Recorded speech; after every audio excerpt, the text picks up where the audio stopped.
So perfect. So welcome everyone. I'm Catherine Blakemore. I'm a long-standing legal services lawyer and ED who retired a bit ago, and really happy to be part of the California Access to Justice Commission, where I'm the vice chair, and I'm also on the Legal Services Trust Fund Commission. And it's really a pleasure to welcome you all to the webinar about the opportunity for additional legal aid and infrastructure grants. This is another way that the legislature is recognizing its commitment to the important work that legal aid does. We had a grant opportunity last year that I know some of you participated in, and we have another one this year.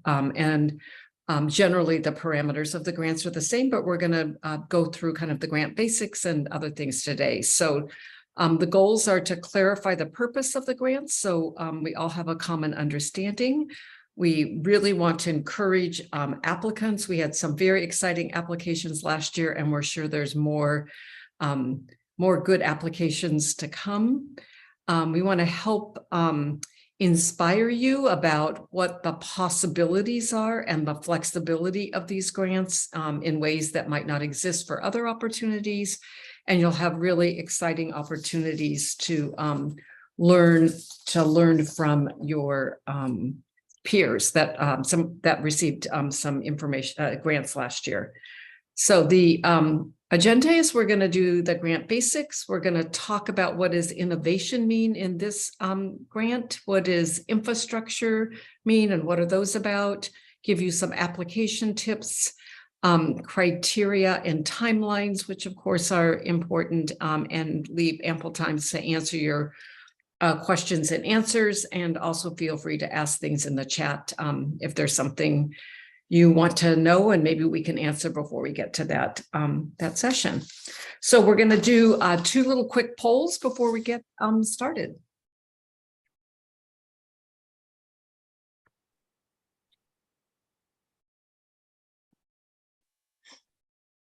You should see the poll up there, and easy question.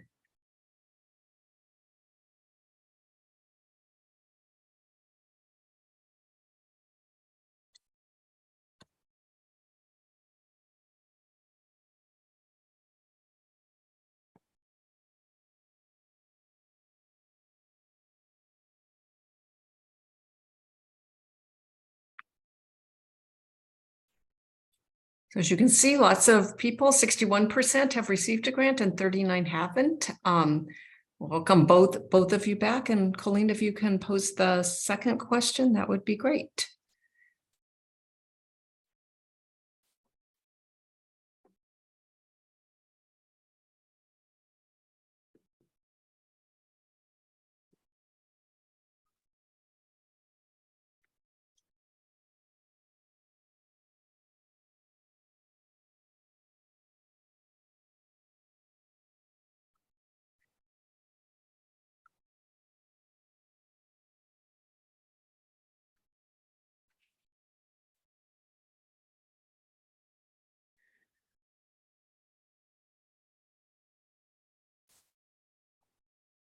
So we have nice representation from lots of areas in California, and a fair number of people who provide statewide service. So thanks for responding to the polls.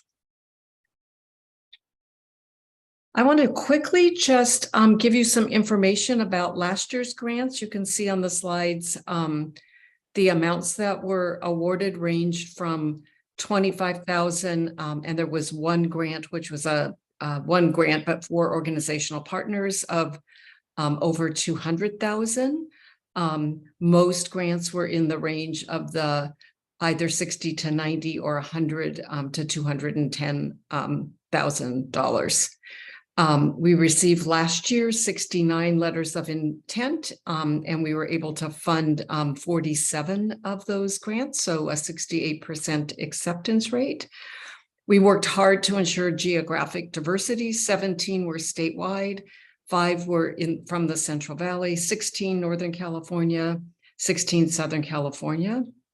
One of the things about this grant that's different than other legislative appropriations is that we're able to fund both IOLTA grants and individuals that are not currently eligible for the State Bar IOLTA program.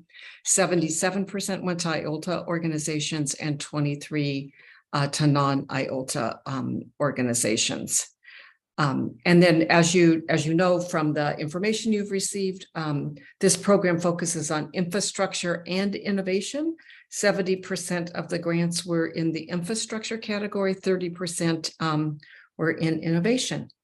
So with that, I'm gonna turn it over to, I think Mary is doing grant basics. So thanks so much for getting us started, Catherine.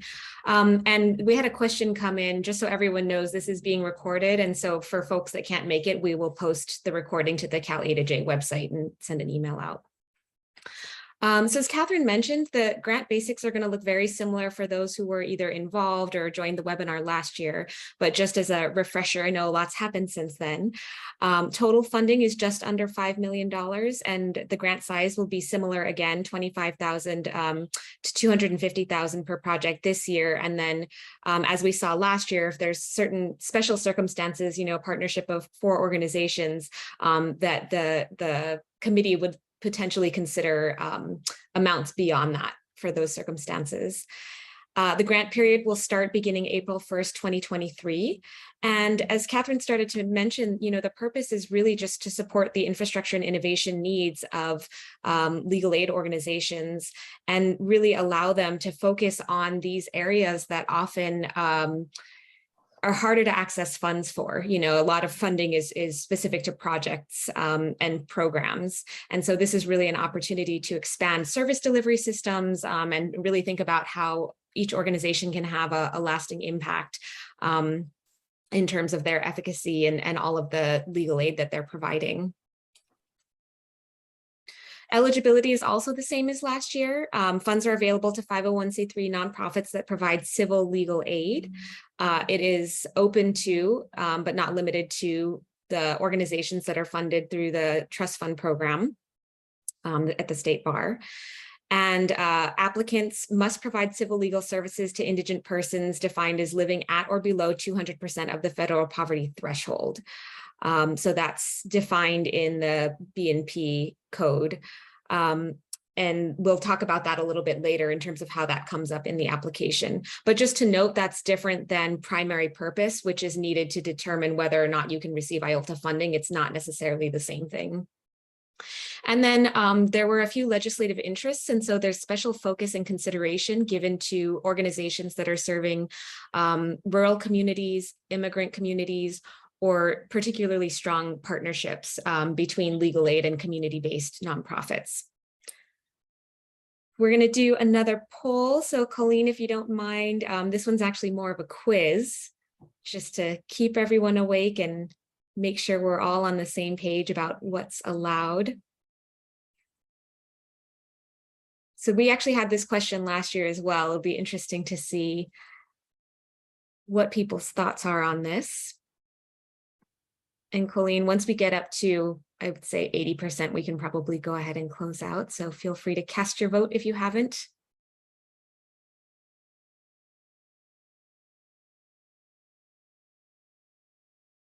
Beautiful, love it. And feel free to get the word out. You know, if you know of great organizations, I know that sometimes we're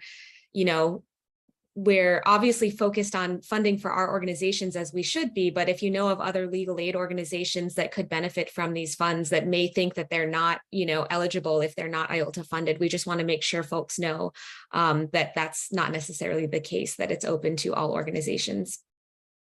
Restrictions are also the same as last year. So despite being called infrastructure funds, I think a lot of people often think of infrastructure means building, but actually the funds can't be used to pay for construction costs. They also can't be used to supplant existing resources. And we'll talk about that a little bit later today as well. And there's also information on the website. There's an FAQ on the grant page on the Cal A to J website. So you can find out more about that. And then funds also cannot be used for fundraising purposes, and that's the same as last year. And now I'm actually going to kick it over to Stephanie to talk a little bit about innovation and then invite some of our current grantees to speak about what they're doing in that category. Thanks, Mary. So I'm Stephanie Choi. For those of you that don't know, Mary and I have been asked by the Access to Justice Commission to help with administration of these grants. So let's talk about the grants. What are they?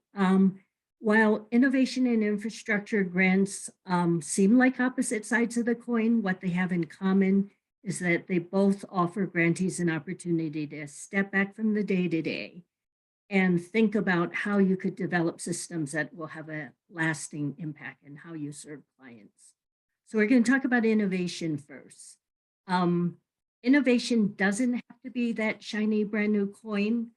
It should reflect some sort of change, and it can be new or it could be a modification that adds value to the work of prior innovations or an expansion or an improvement to a project. Most of our grants last year were technology-based, but not all of them. It does not need to be technology-based. It could be an innovative partnership, a new way to do intake, a new way to think about pro bono. It could take a lot of different forms. And it's important to think about the fact that innovation might look different from the perspective of a large program that's always on the cutting edge, as opposed to a smaller program that may be 5 or 10 years behind what's cutting edge, but is taking on something new and innovative from its own perspective. And we'll refer back to the resources on the Cal A to J website a little bit more later, but you should know that there are resources there for you, including some examples of what both innovation and infrastructure look like. We're lucky to have with us 6 grantees from last year who will talk about their projects and give you some ideas on what innovation will look like. So our first speaker is Charlie Gillig of Neighborhood Legal Services of Greater Los Angeles County, who's going to talk about his project. Charlie? All right. Thanks, Stephanie. Good afternoon. I'm Charlie. I'm Vice President at NLS LA. I first want to say, what a fantastic opportunity this grant has been. As many people in this call know, like there's very few opportunities to sort of develop technology this way. LSE TIG and a few other specialized grants, but just thank you for having this grant be available, and encourage everyone to sort of look at the examples and take advantage of it. First slide would be great, please. Thanks. So NLSA was the lead organization for this project, which more or less is creating an automated text messaging system for outcomes. And we created a 4-organization collaborative across 2 counties in Southern California. So we have NLS LA, Legal Aid Foundation of LA, LAFLA, Mental Health Advocacy Services, DEMHAS, and Legal Aid Society of San Bernardino. The objectives of the project were sort of threefold. The first was to build the system itself. And so the project's based off of Cleveland's Legal Aid Texting for Outcomes project, which you may be familiar with, that used the third-party texting service. Part of this grant is to build that automated SMS capability in our case management system, Legal Server.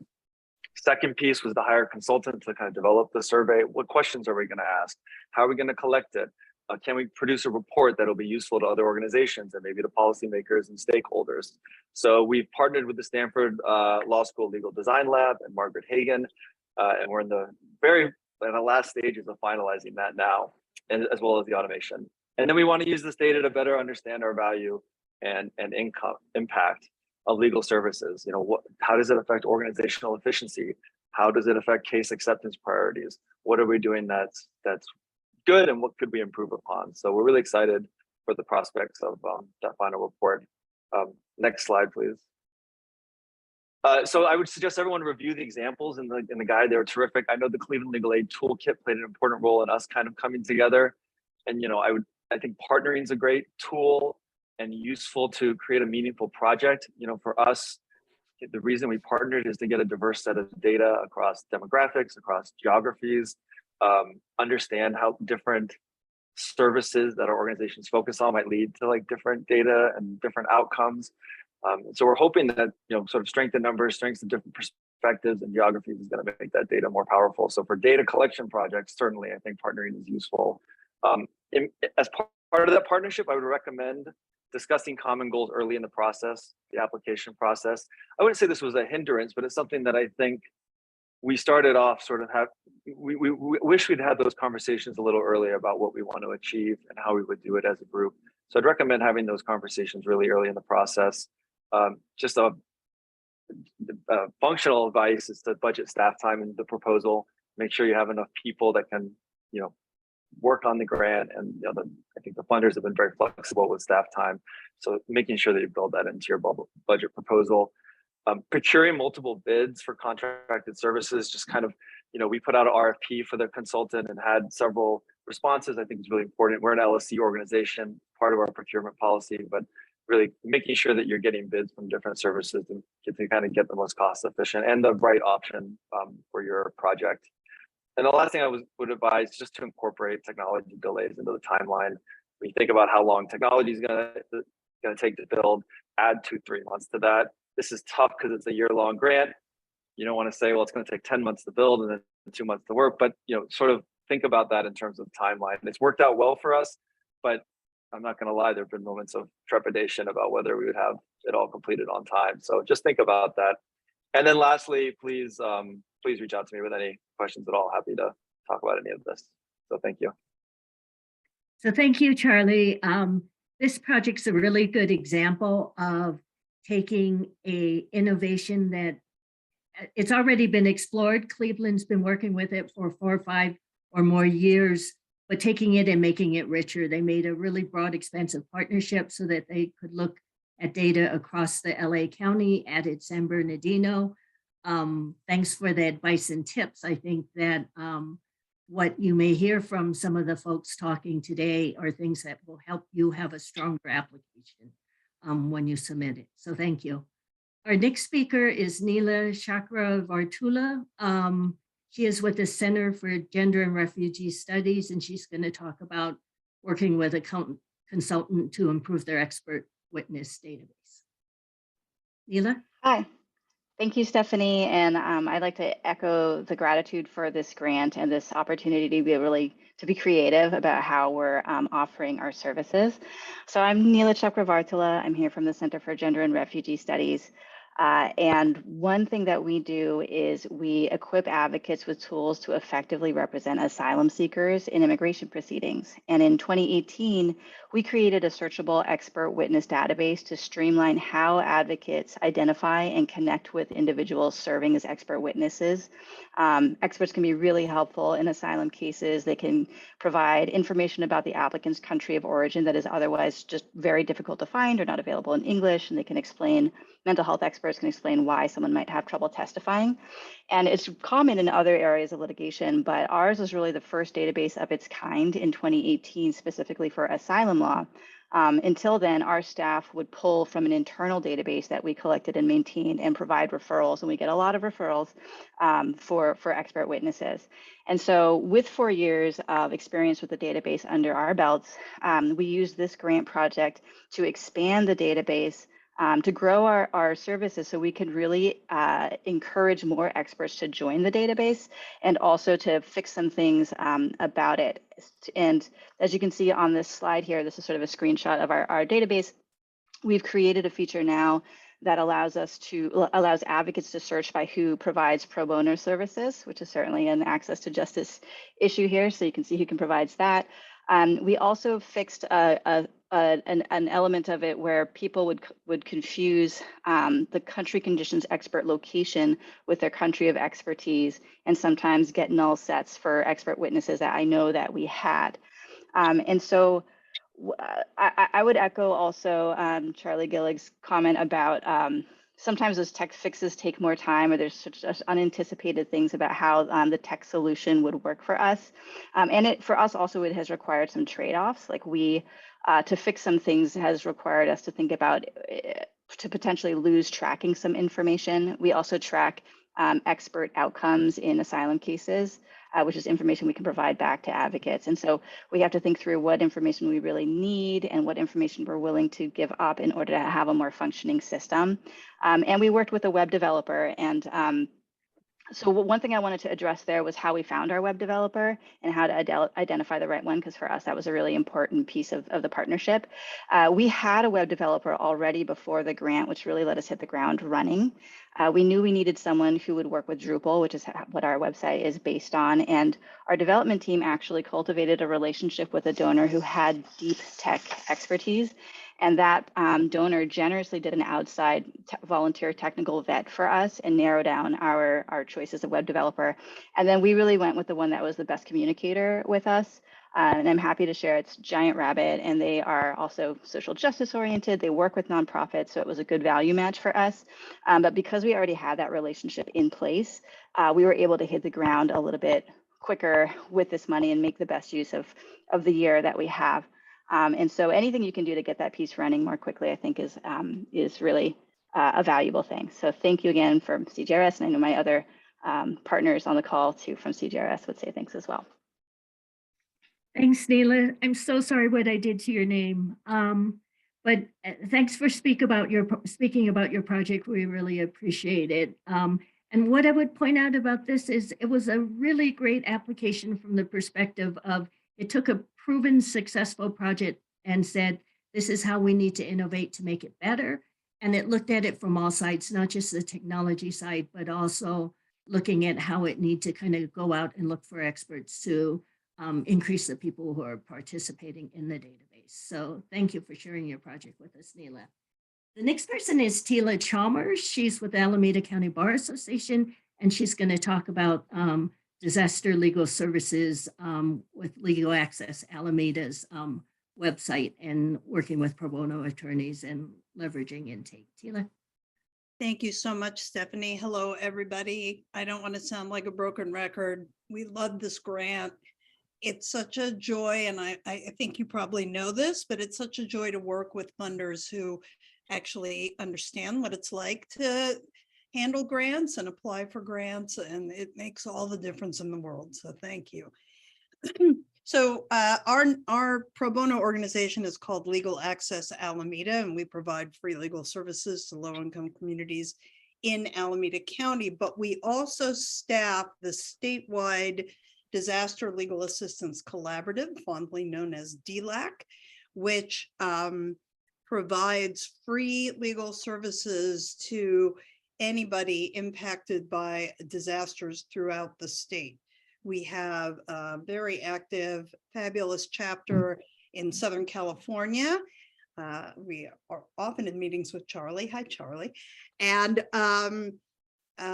we're working to, and throughout Northern California, and we're working to promote resources elsewhere in the state, and we do respond statewide.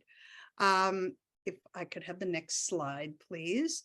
I want to talk about just sort of two aspects of what this grant helped us to kick off. The first is the somewhat controversial free legal answers. Some of you may have heard of this, other states have it. The ABA has a platform. They basically one administrator per state runs it. Clients post, get screened for income and then post a legal question. And the volunteers go on and select the question they want to answer and draft the answer. In other states, that's the end of it. They send the answer off to the client.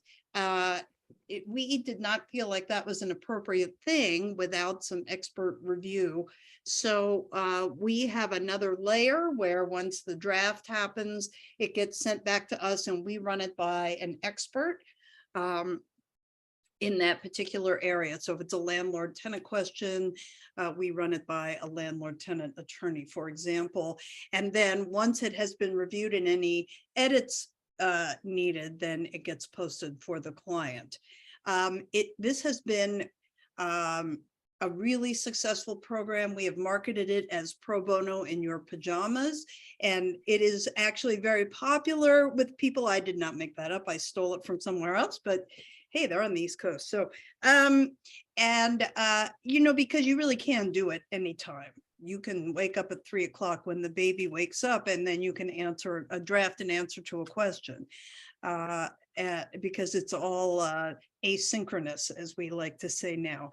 there is a lot of administration involved. We have to screen for questions that are unclear. Sometimes we give referrals. Technically, our platform is focused only on disaster-related questions. I say technically because no sooner, we launched it in the middle of COVID, and COVID was a disaster. And so for our client communities, everything is basically a COVID-related question, as I'm sure you all have seen. We often are asked, can you just develop standard answers? Here's what happens in an eviction. The answer is really no. First of all, eviction is a perfect example. It's different in every county and sometimes in every city. But also the client doesn't ask what happens at an eviction. The client says, on Tuesday, my landlord gave me a notice and it said this, but then I said that, and then, right? So the client is looking for a response to that, which is totally fair. So we're always looking to come up with a fact sheet that we can give the client along with the answer. And also referrals. We often will give a referral to connect them to local assistance, but it can't be the only thing. I have some wacky ideas here. We would love to think about if there's a family law expertise area, organization out there doing some kind of partnership where that organization could take that on, or immigration questions that I worry about.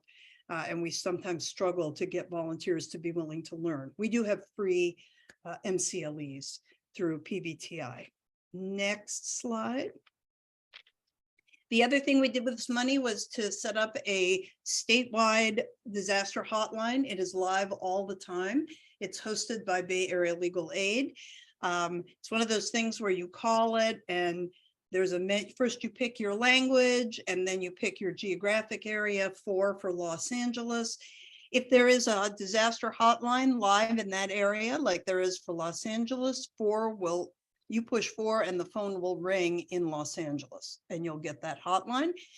But if you're confused or you push an area that does not have, like Central California, that does not have a current hotline, it will go to our voicemail and we will place it with a volunteer, and it doesn't have to be where the client is.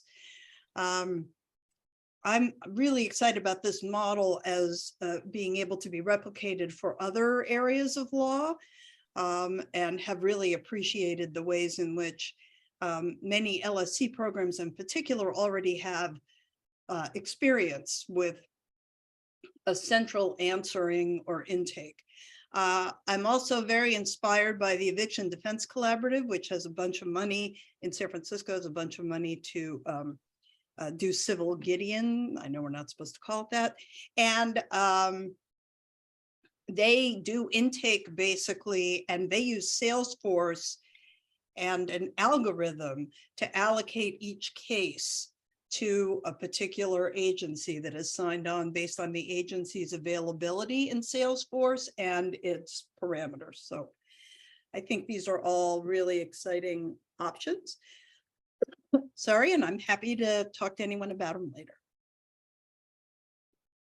Thank you, Tila. I remember 20 years ago when trying to do coordinated hotlines seemed like an impossibility. So it's really exciting that programs have been more recently working with them and can continue to think about innovations in hotline services.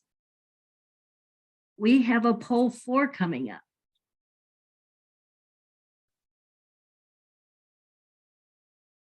So innovation can be demonstrated through program expansion, improvements to service delivery, use of technology, unique partnerships.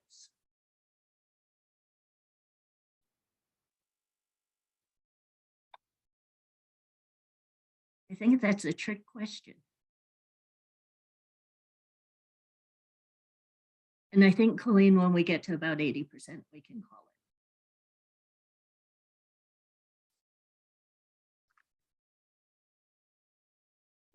it. And we have, what, 80%, 90%, 91, 81. I think there should have been an all of the above, so you're all right.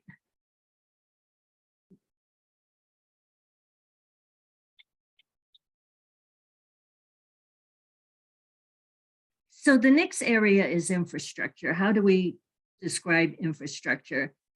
And clearly, we've already said, Mary said earlier that it can't be brick and mortar. It's not to pay for your building expense, but it's a great analogy for what it can be. It's really the structure, anything that's going to build up the structure of your organization to bring you to the next level of maturity. So it can, the thing I would note is it could be something to build up your organization's capacity, but it could also be something to build up the capacity of the legal aid ecosystem, the broader network of legal aid organizations. We had quite a few applications last year that really worked on building up the strength of organizations generally in California. And we, again, have 3 great speakers to talk about their infrastructure projects. First up is Ari Jones and Lizette Flores at Oasis Legal Services. Is going to talk about how they use funding to open a new office in Fresno. And thank you so much for that introduction. We're so glad to be receiving this funding and have been able to make this expansion. So the first thing I'm going to talk about is why we saw the need for this expansion. Our organization is only coming up on 6 years old, but the founders have been working in legal services for LGBTQI+ immigrants for much longer than that. About 10 years ago, Oasis's founders began receiving inquiries from LGBTQI+ folks living in the Central Valley because there were no providers with expertise in providing asylum representation to LGBTQI+ immigrants in the area. Oasis's founders were originally located in Berkeley, and clients would travel all the way to the Bay Area because they trusted our representatives to provide caring and excellent legal services. But obviously this placed a huge burden on our clients in terms of transportation, in terms of the cost and taking time away from work, making it really difficult for our clients to consistently seek our services and receive representation. So we felt like we definitely had to open an office in the Central Valley in order to meet our clients where they live and work and minimize the burden on them in what is, of course, already a very difficult legal process. If we want to skip to the next slide, just a summary. So next, I'll just talk a little bit about how we implemented this project. We really are starting from a position of wanting to utilize the expertise of people who already have relevant lived experience and work experience in the area and make sure that our partnerships reflect that as well. So in terms of physical location, we are partnering with the Economic Opportunity Center in Fresno, specifically their LGBTQ+ center, to share office space. We are renting space for our legal advocate and our social worker there in order to be really centrally located and to have a partnership built in. Our legal services are being provided by Liz, who's going to speak in a moment. Liz has family in the Central Valley and had prior work experience with Oasis as a legal intern, so she already knew us and already knew the area, and personally has undocumented family members in the community who had firsthand experience with the lack of representation, the lack of services, and also understood the lack of information about accessible services in the area. Most providers in the area don't provide representation for asylum, let alone for LGBTQIA+ folks. And the alternative, of course, is a private attorney charging ridiculous fees for this kind of representation. And then additionally, so as our legal services side, our outreach and social services support is being provided by Juana Echeveste Davis, who has lived in Fresno for the last 20 years and raises her own family in the area. Juana has extensive experience in the area, having previously worked with foster youth, with folks facing homelessness.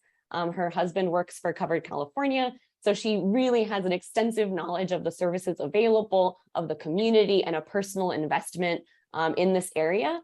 So leveraging those individuals in expanding to Fresno and the Central Valley was key to executing this expansion. And through our extensive outreach, we have really been able to build name recognition and provide like a welcoming environment for our clients. So I'm going to turn it over to Liz to talk about lessons learned. Thank you, Ari. Hi, everyone. So in the short time that we've actually been open at our Fresno office, we've learned a lot, but we think that the most important things that we've actually learned are on the screen, that our services are really needed. As Ari mentioned, there's a lot of barriers out in the Central Valley for our clients, whether it was transportation issues, language, cultural differences, and the biggest one being a lack of asylum support services in the Central Valley itself. But even more so, there's a lack of LGBTQIA specific legal services.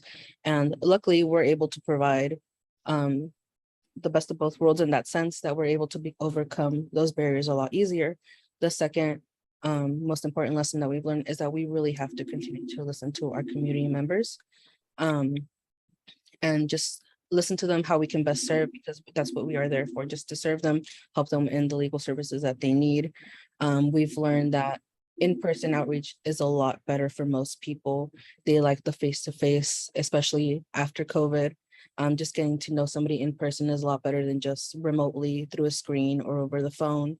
And then a big thing for our clients, whether they're young or old, is that the representation through the LGBTQIA community. They see the pride flags that we have out when we table.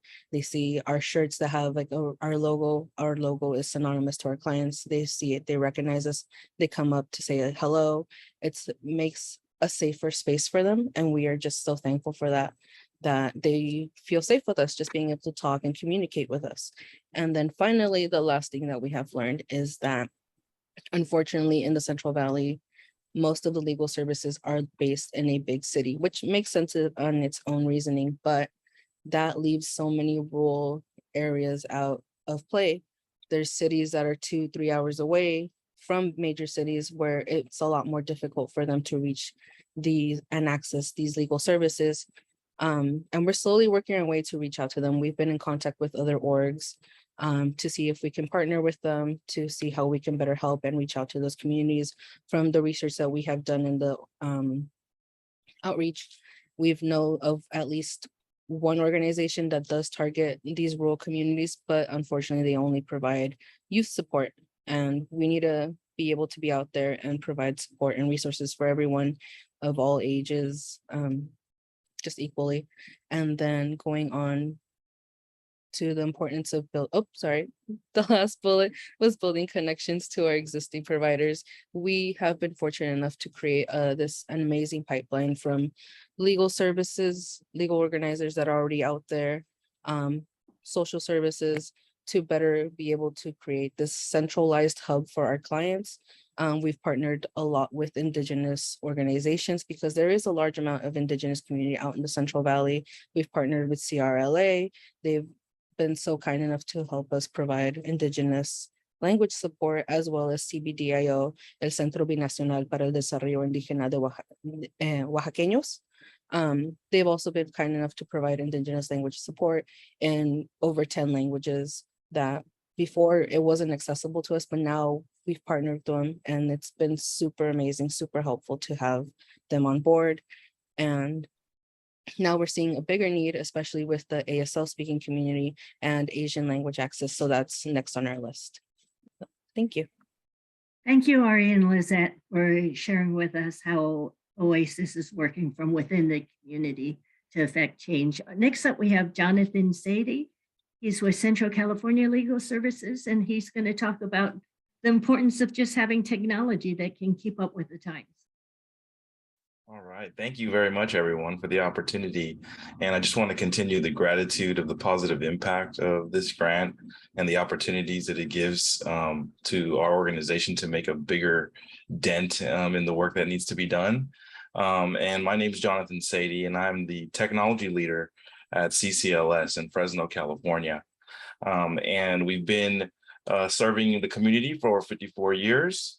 And we have 3 offices in adjacent cities in Fresno, California. So our reach is out there. And I wanted to start off by describing the focus of our application. And the focus of our application was to enhance the organization, its internal and external communications, as well as maintaining compliance. And, there's so many things that you can enhance at any given time. And so, the question is like, what are the most important things that we should focus on with limited funding and things like that? And so here's what we decided to do is we decided the first thing our focus was compliance, is to make sure that we were compliant in all areas of our infrastructure. And the second thing we wanted to focus on was compatibility and integration, right? Because that's going to save the end user some clicks and save some time from overall processing, which in turn turns into more capacity. And some examples that we've done with this grant is, one of the big things is our inability before the grant to have internal meetings. And those things were really hard. We had limitations before this grant. And we've been able with this grant to bolster our infrastructure to actually enable unlimited amount of people in internal meetings while everyone's inside of our offices. So that was a huge lift there. And another thing that we really focused on was our case management system legal server that everybody knows. And what we did was we invested quite a bit into enhancing the processes inside of our legal server to make sure that they were optimized in the best way possible. That also included any processes that was happening outside of legal server, leveraging your Outlook or leveraging this. What we wanted to do was get as many processes inside of our case management system as possible, right? Because then that's less systems and information sharing and gathering possible. So if we saw the ability to implement and integrate a process inside of our case management system, we went ahead and took that opportunity and we customized our system to be able to do that and eliminated all those other extra software programs that you would need normally to do that, and maybe an outdated process.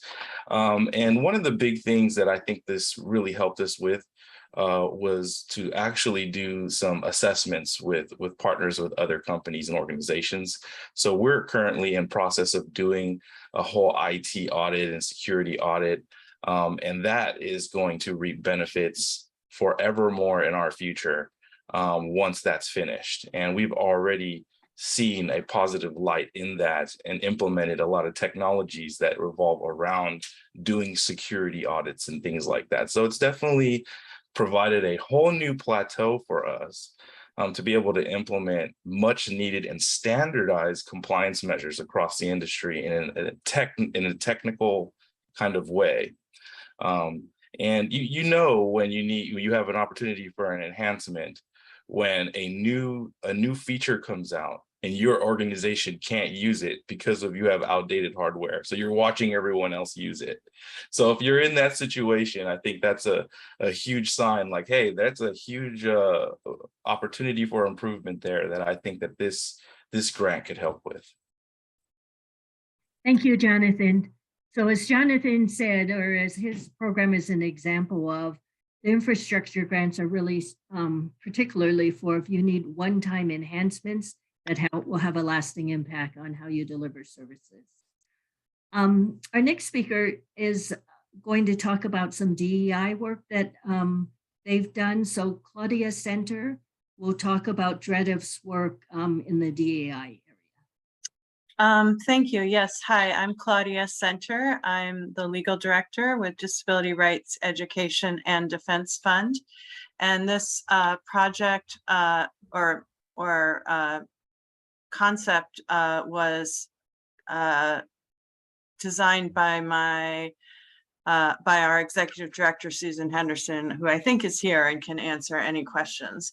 But basically, we're using our grant to transition and build emerging leaders in our organization and to build a diverse and equitable leadership team. So what we have done and are in the process of doing is transitioning from a 3-person management team to a 6-person leadership team. And the 6-person leadership team is made up of 3 senior staff, including Executive Director Susan Henderson, myself as Legal Director, and our Senior Staff Attorney, Sylvia Yee, And we have added 3 additional staff who are serving 2-year terms, including 2 staff attorneys, Aisha Lewis and Mulhar Shah, and our new Director of Operations, Diana Vega. And with this new leadership team, we have much more diversity in age, race, ethnicity, disability, job type, and tenure. Our structural goals are to improve the diversity of our organization and our leadership, to improve job satisfaction and our cultural competency in serving the disability community, which is itself very diverse.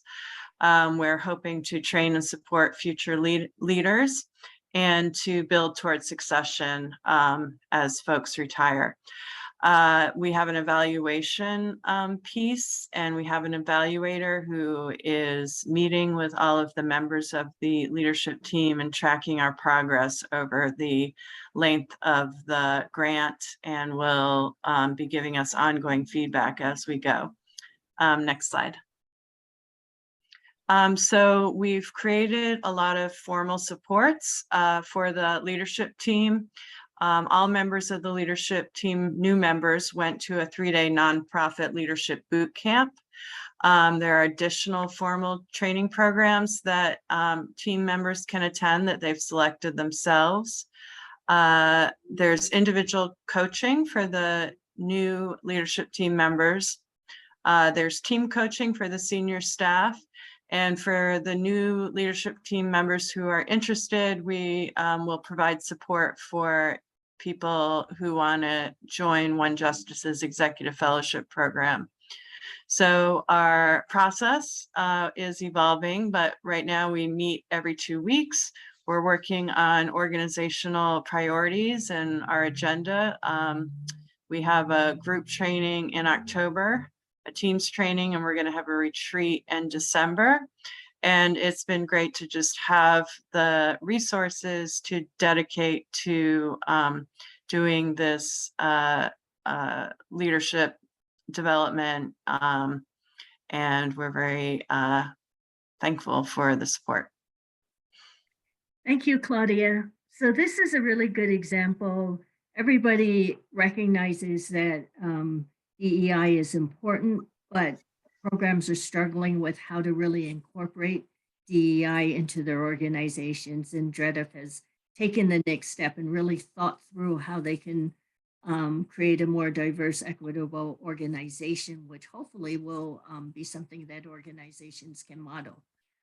So thank you for the project and for presenting on it. It's also a good example of the crossover between innovation and infrastructure applications. We recognize that your application can be one or the other or both, and it's fine. The next thing I wanted to talk to you about is to make sure you go on the California Access to Justice Commission's website, calatj.org, because there are a lot of resources up there for you. If you go into the grants tab, and then the infrastructure and innovation, click on grant resources and you will see the next page. Next slide. So number 3, infrastructure and innovation examples. That was created last year, calling from mostly LSC's TIG grant website and their Pro Bono Innovations website, and then just other ideas and things that, organizations such as LAC pulled up. So it is a description of what infrastructure and innovation is for the purposes of these grants. And then it provides a number of examples, including through the ABA website, and gives you links as well to other websites that feature innovation or infrastructure ideas. And then if you go back to the resources page, Colleen. Other resources that are available to you, if you go to the project-based groupings, last year grantees said, gee, we've heard a lot about what's going on. It sure would be helpful if we knew what programs were doing projects similar to ours so that we could share ideas and thoughts. So we did the best we could to take the funded applications and group them into categories. So if you use this, you will be able to kind of reach out to other programs to talk to them if it looks like they might have insights for you. And within the next couple months or so, we'll be communicating with programs that have applications that are similar to see if we can create webinars or things for you to share information if you'd like. The next tab, 2, evaluation and metrics. Again, this came out of your requests or grantees' requests to hear how others were evaluating their projects. So what we did was we took all of your proposals for this is how we're going to evaluate our project, and then we just did a compilation. So it's kind of a down and dirty list, but hopefully you can take a look at it and get some ideas on how you might want to evaluate your projects. And then if you go back to the resource page, the other things that are up here are the application scoring guide. So you can see what reviewers will be looking at when they review these grants. Mary's going to talk to you a little bit more about that in a bit.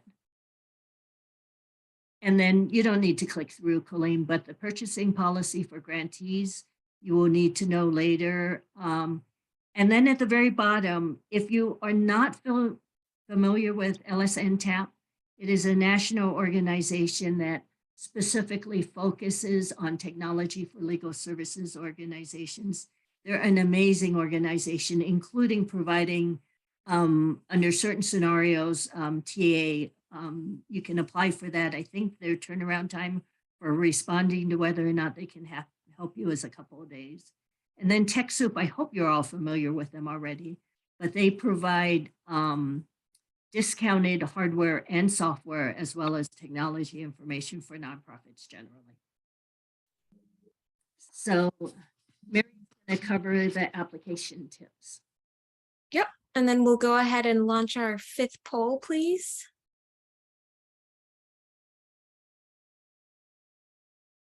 Thanks, Colleen.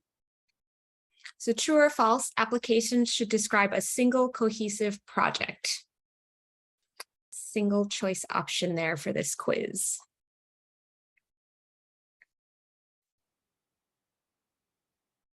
Go ahead, take your best guess. This is anonymous, so there's no shame.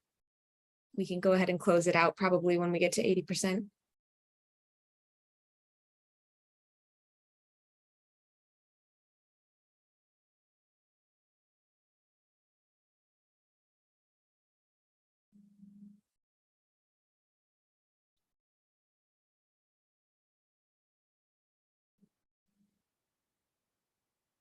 Okay, so 75% true, 25% false. The correct answer is true.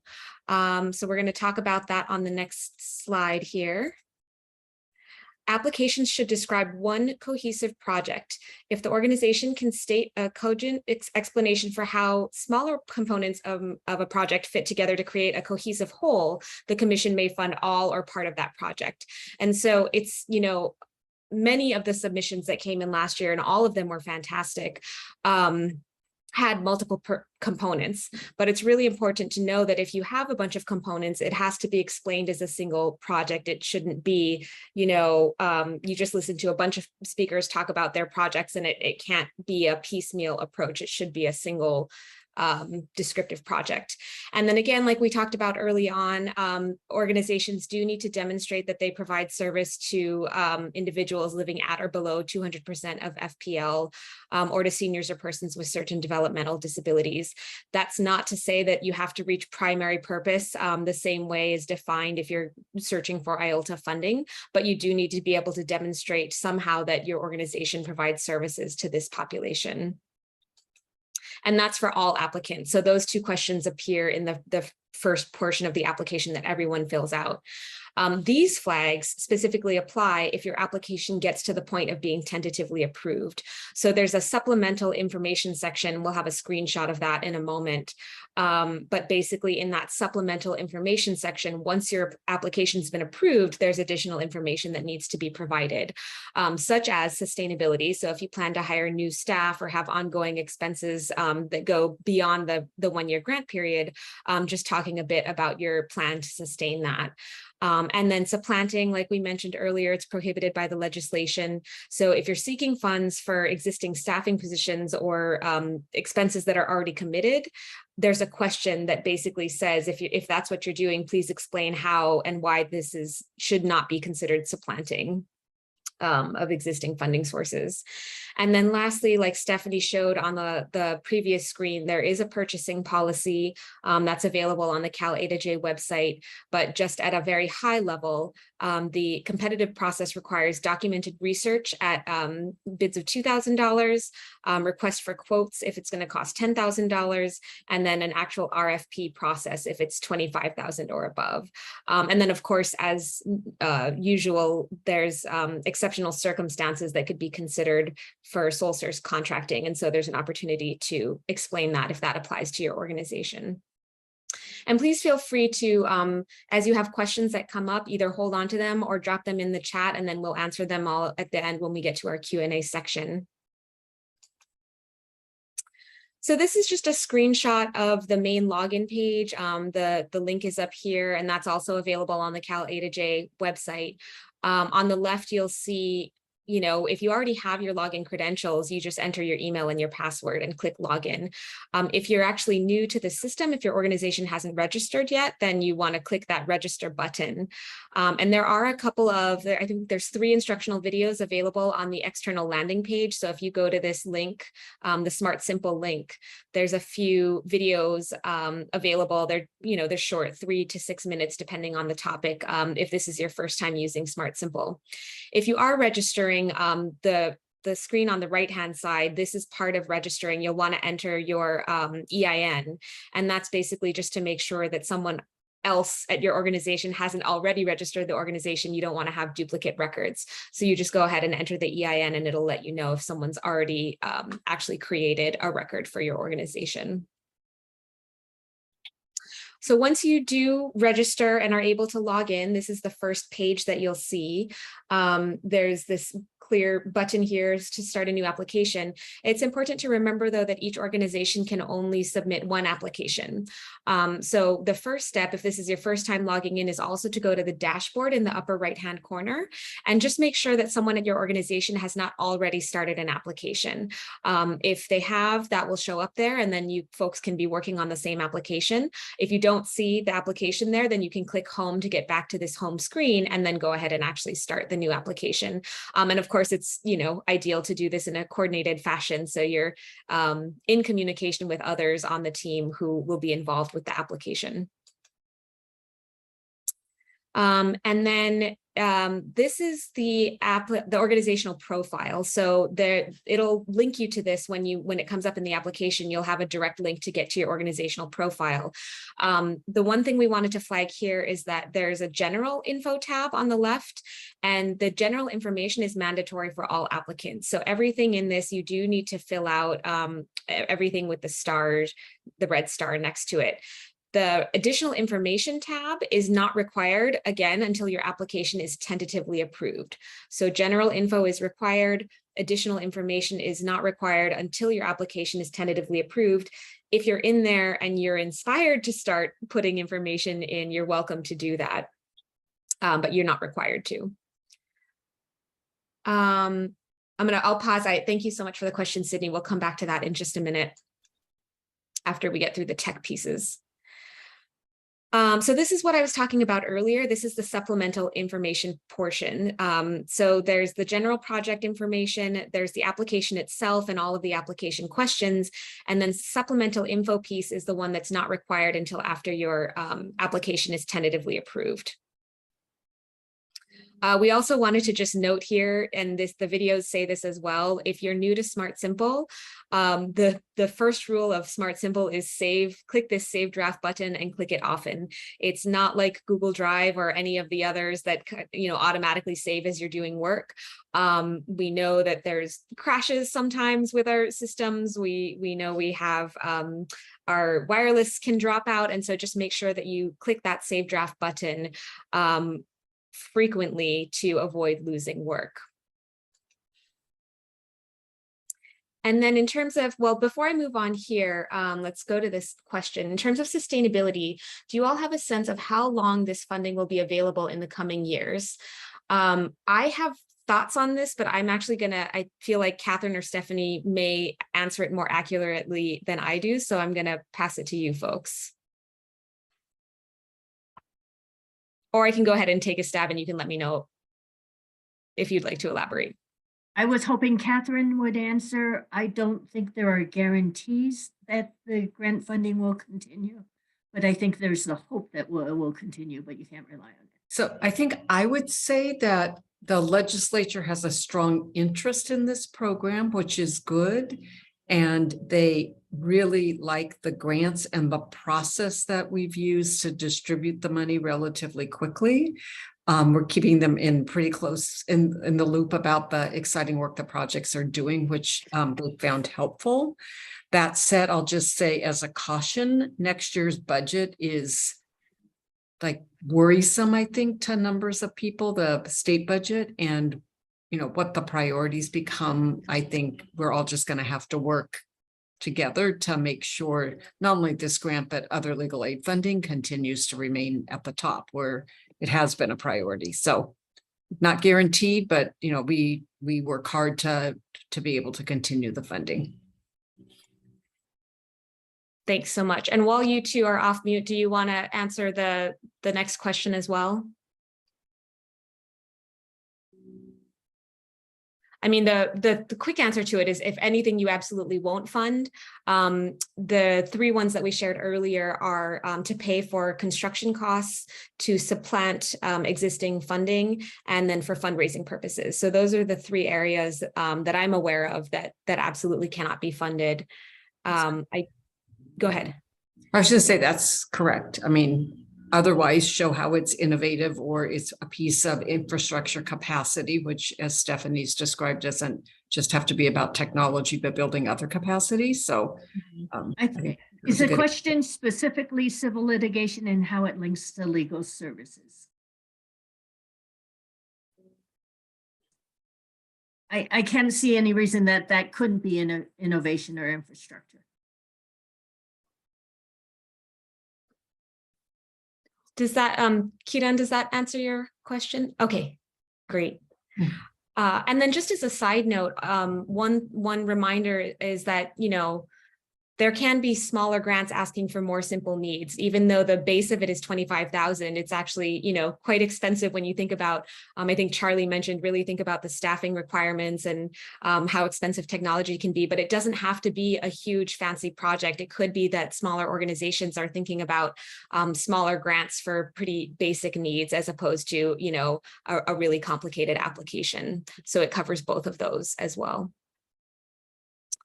So moving into the criteria and timeline, we're going to do our last poll of the day.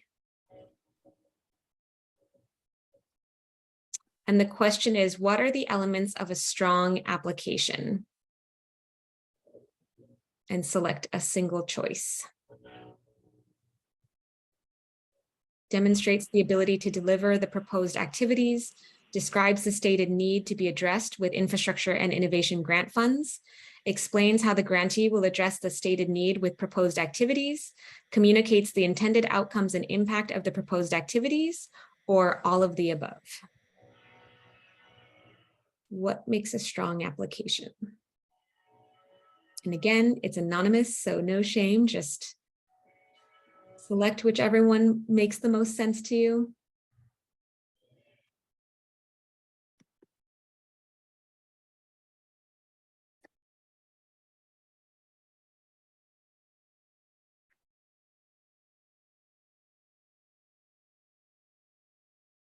Okay, if we haven't voted, cast it in. Here we go. Drum roll.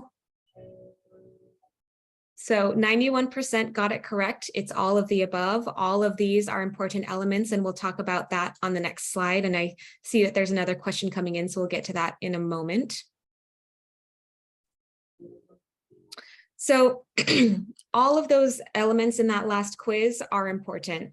Number one, we're interested in seeing, the committee's interested in seeing the capacity of the organization to actually achieve the project goals. This isn't to say it has to be a long time established organization in the traditional sense, but it's important to know that the organization is going to be able to complete the project that it's proposing. And then the need for proposed services in the population served. So of course, this also includes some of those priority areas in terms of the population being served, but just being able to communicate the need behind the request. And then in thinking about that need, the strength of the project to address that need through infrastructure or innovation projects. And as well as the significance of the proposed outcomes and impact. One side note for the proposed impact is that there will be thought put into the budget, and whether or not, number one, the budget is sufficient to achieve those goals, but also whether the budget is justified by the goals. So there's kind of a balance there. And then any additional factors such as a project that perhaps goes beyond the infrastructure or innovation related to a single organization, but that might contribute to the larger legal aid ecosystem. And then at the bottom here, we just again talk about the priority, which is given to priority points, that is, which is given to organizations with significant partnership and organizations that are serving rural communities and or immigrant communities. And so again, you can go to the Cal A to J website and you can see, this is just kind of like a high level, here's the things that'll be considered, but you can go to the website and look at that document that we had shared when Stephanie was talking that gets into a little bit more depth on the scoring criteria so that you have that information as you're actually writing the application. And in answer to Amanda's question, and Stephanie or Catherine, feel free to chime in if I'm incorrect, it can cover partial time for a deputy director or another staff person who's going to be working directly on the project if you're trying to expand, and also expansion projects. So if you're trying to expand into a new geographic area, for example, into a country, County. Oh, I'm sorry. Into a county, thank you. Yes, so absolutely. So maybe a little bit nuanced. The committee last year did not generally want to fund, I mean, obviously it improves your infrastructure and you can do more work and serve more clients if you add staff. But staff, as Mary just said, has to be tied to a infrastructure innovation project. And expanding into another county was considered an expansion for infrastructure purposes. There's another question from Crystal. Will whether one is a first-time applicant versus a previous applicant awardee have an impact on the scoring? I don't believe that would factor in, but Stephanie, Catherine, correct me if I'm wrong. I think that's right. That would not factor in.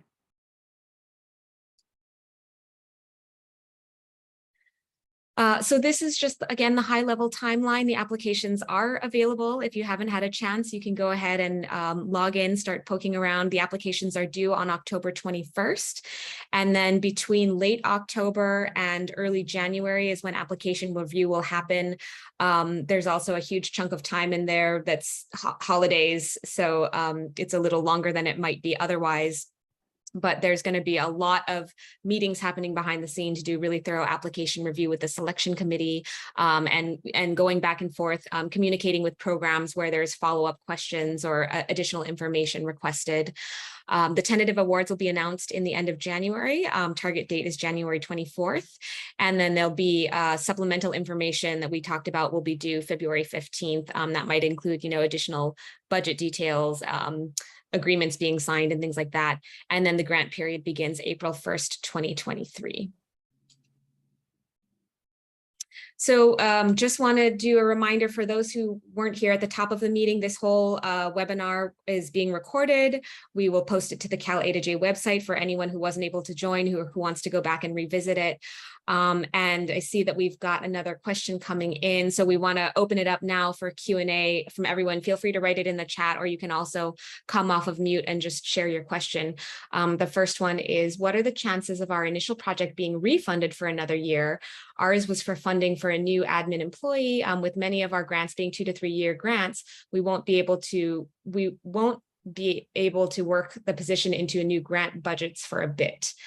I think the annoying question, the annoying answer to that is that it depends on the project itself. I think it probably depends on how the project is going, how it's progressed, any of the context around it. So it's not to say for existing projects that there's a certain probability of any one being refunded or not refunded. It's going to be really specific to the project, but I'll also kick it over to Catherine and Stephanie to see if they have anything else to add.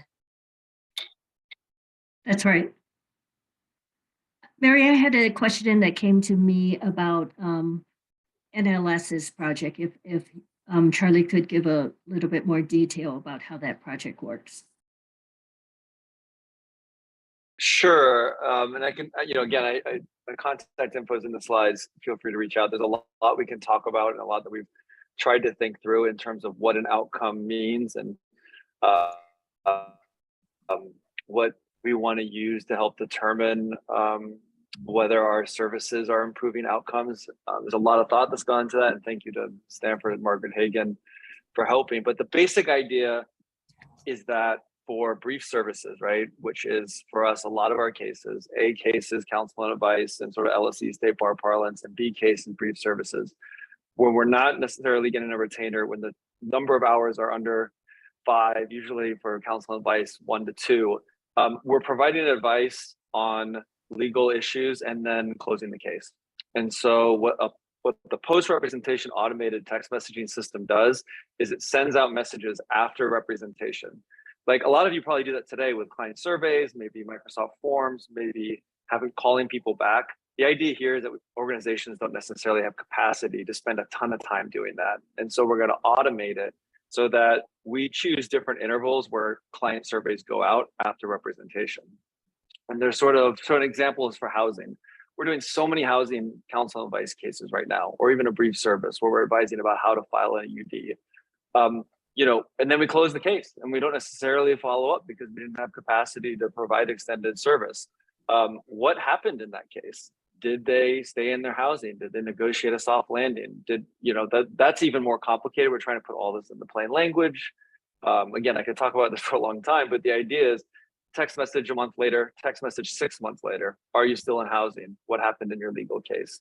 And kind of targeting those questions to the legal situation and figuring out what the triggers are in legal servers. So if we know that it's an eviction case, we're gonna ask these questions.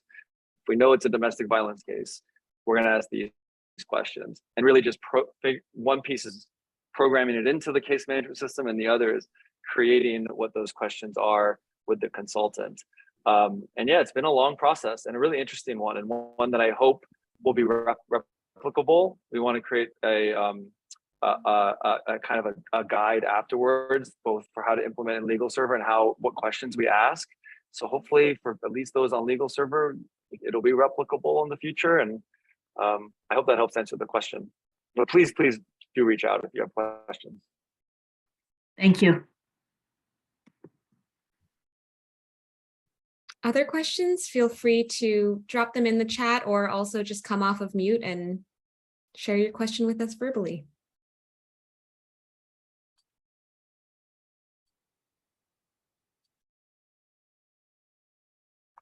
Stephanie, I was just thinking a little bit about the question that was asked earlier about continuing a position. And I think the answer that you and Mary gave was right, but I guess I would encourage people in thinking if they're going to be asking for a continuation is to connect it to how does the continuation of that position continue to advance your infrastructure, right? It's not assuming that the person who came in with a certain skill level might be able to do something else that is your next step. So I think the task, as I think of it, is to sort of connect it to an expansion of infrastructure or expansion to innovation that you're able to do by continuing it, not just saying, I need this position because I can't write it into another grant, which I'm assuming you're not saying, but just to kind of give some examples of what people might be looking for. Mm-hmm. Mm-hmm.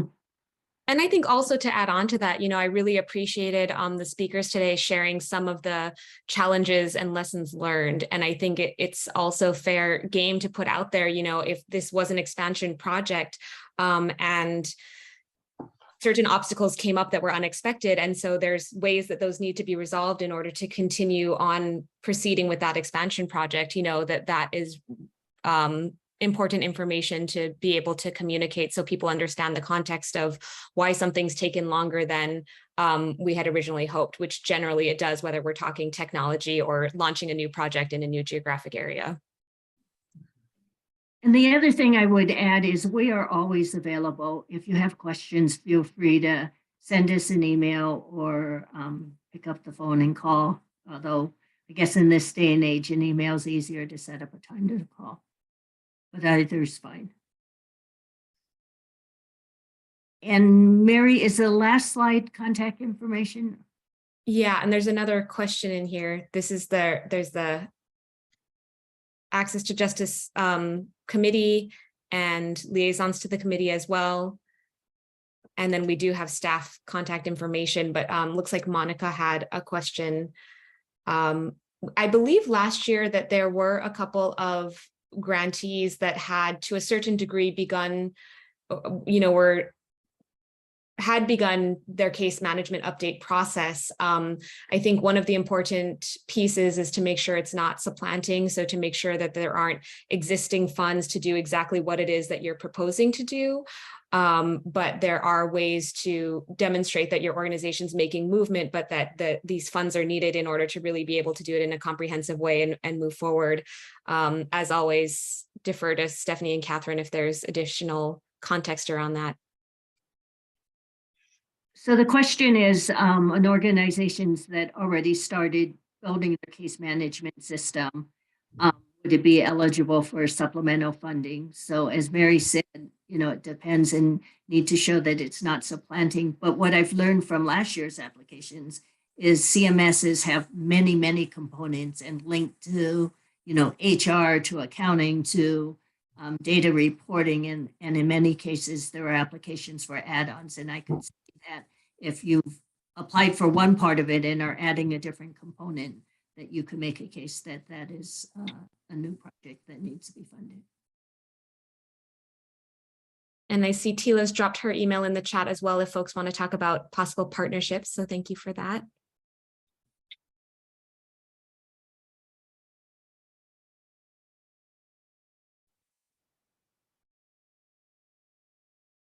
Okay, seems like questions are winding down. But thank you everyone so much for joining. Again, we will post this recording for folks that were not able to join. Were there any final closing thoughts either from Stephanie or Catherine? I just want to express my appreciation for the good questions and particularly also to our presenters. I just thought you did a fabulous job of explaining your projects in record time, but really make me excited and pleased by the projects we were able to provide funding for last year. So thanks everyone. Thank you. And I see, sorry, there's one last question about when the recording will be available. There's a few different people who are coordinating on that, but I think we'll probably aim to post it by tomorrow or Monday.